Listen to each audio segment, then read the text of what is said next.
Okay, we're going to go through naming compounds with something called polyatomic ions.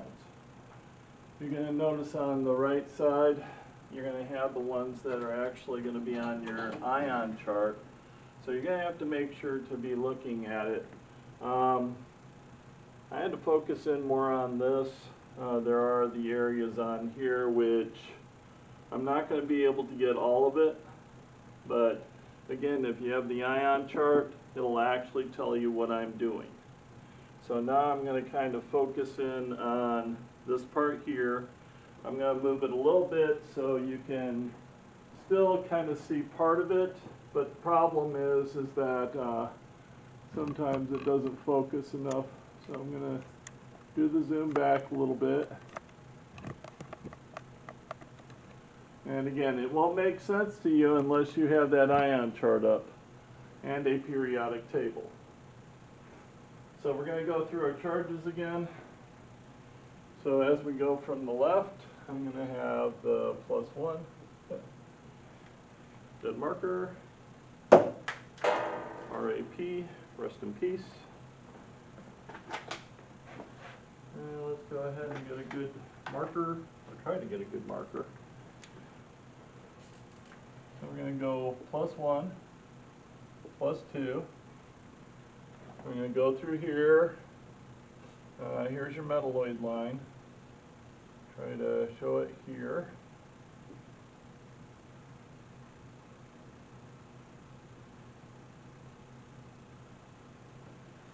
It doesn't really extend way down there though. +3, +4, +5, +6. We do also have our diagonal pattern. So we got our charges here. If I go from the other side, I do have to find the green marker. And this one's going to be a 0, -1, -2, -3, -4. This is usually a +3. I didn't point that out. Also it can be a -5. So that's what we have as far as our setup. We're going to be doing the polyatomic ions with it. So first of all, of course, we're going to name it. We're going to focus first on my areas here. So remember that's the red region, which means we're dealing primarily with things that are ionic. And those are going to be my ones that are set for those. Okay, so first thing we're going to do is we're going to take care of one of these over here. Again, we're going to be doing the naming. So let's say I have something that kind of looks like this. Oops. Put 2 down here. Okay, so if you take a look at your polyatomic chart, that's where my ClO3 negative is. So what I'm going to do with this one is what I'm going to do like I did before. I'm just going to go ahead and name it. But this one here is just going to be one word. So don't try to separate it out. I'm going to be dealing with just 2 words. Barium. And this one is chlorate. Just be a little careful because you also have one down here that is called chlorite. It's not chlorate. So make sure your symbols match up. Now let's go ahead and do another one in the red region. These will actually not be, it's kind of the same thing as what we've been doing before. So it's nothing really to worry about. Let's go ahead and do, that was barium that we did first. Let's go ahead and do the sodium one, which is right here. So we're going to do sodium sulfate. So we got, I said the word. So how about sodium sodium? So NaPO4, and we have a 3. Again, you may be tempted to add a prefix to it, but I'm just going to say we are never ever using prefixes with anything here. is just go ahead and name it. So now we've taken care of this part, and we're going to find the PO4 with the -3 charge, which is right here. Just again, remember, we have something that is PO3 -3, which is a different thing. So again, I'm just going to do 2 words, sodium. Again, ignore the 3, that only goes with covalent ones, and phosphate. So guess what? This is still ionic. We've kind of taken care of that. Again, you should already notice that we're still dealing with stuff that's going to be, red region. You just name it whatever it is. We don't get too creative with it. So do not get creative. We don't even add Roman numerals to it because it's in the red region. Let's go ahead and do one from in this area here. So let's go Fe, let's see, Fe, let's go PO4 again.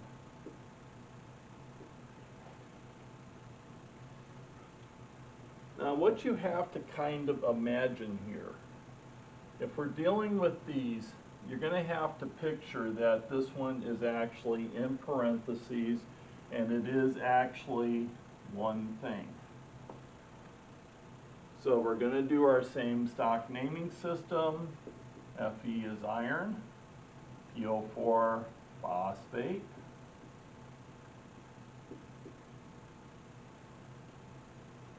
that's red, by the way. And then we have to remember, we are in the blue region, which is this area all in here. Shouldn't have erased that part, but we're dealing with all of this part here.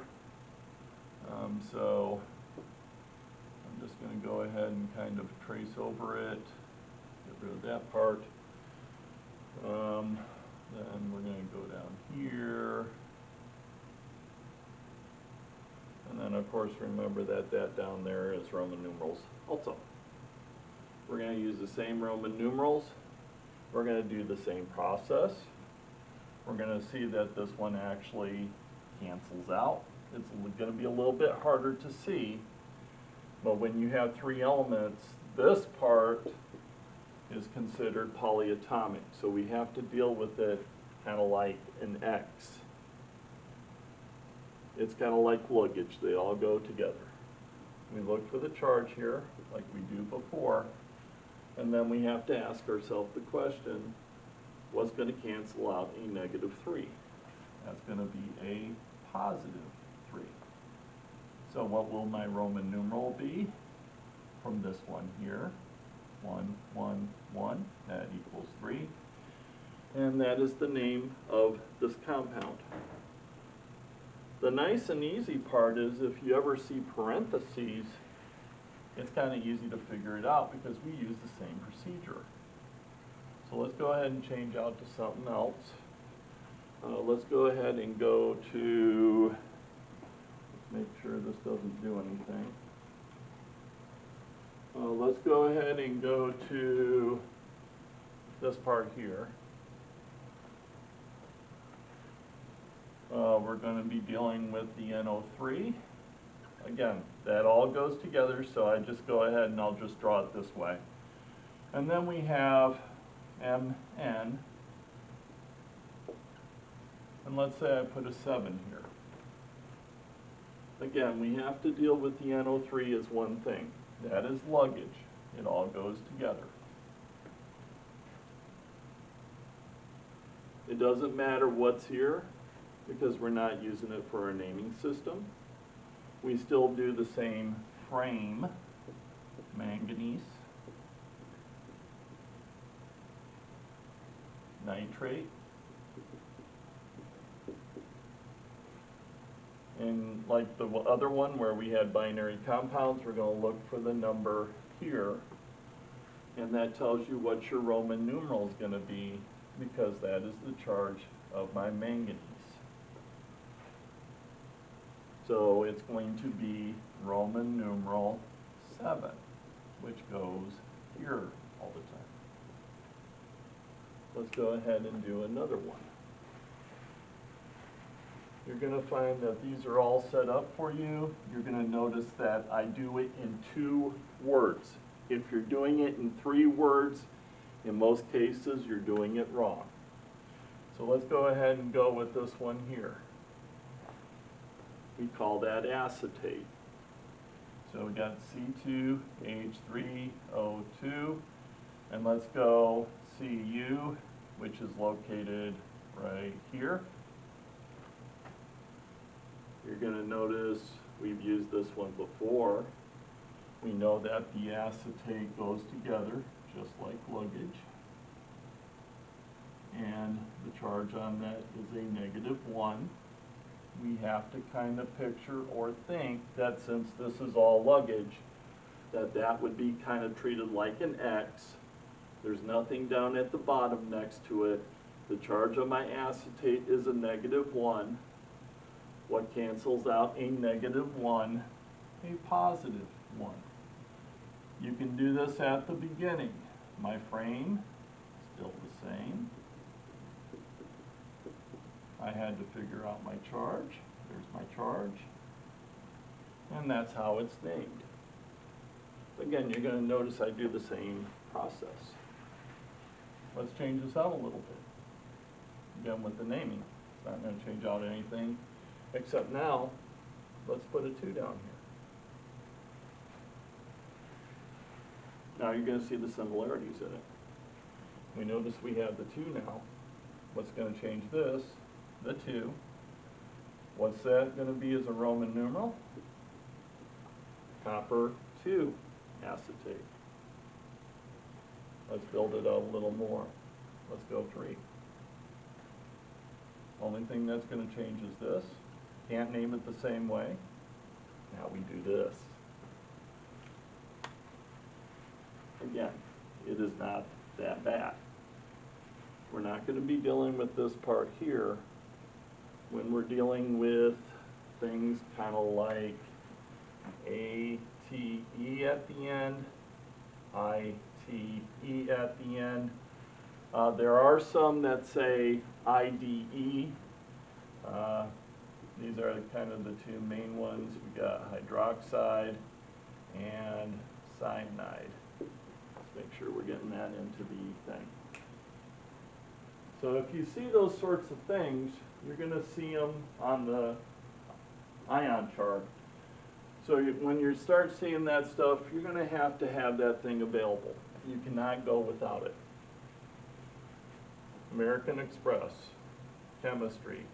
Don't leave your periodic tables. Don't leave home without your periodic tables. Okay, so we got this here. Again, if you watch this a few times, you'll get it down. We're still dealing with this stuff here. And why don't we just go ahead and start writing formulas? Well, I'll leave that to the next one. That is what we do as far as writing the naming on it. Again, it's kind of the same procedures as with the binary compounds.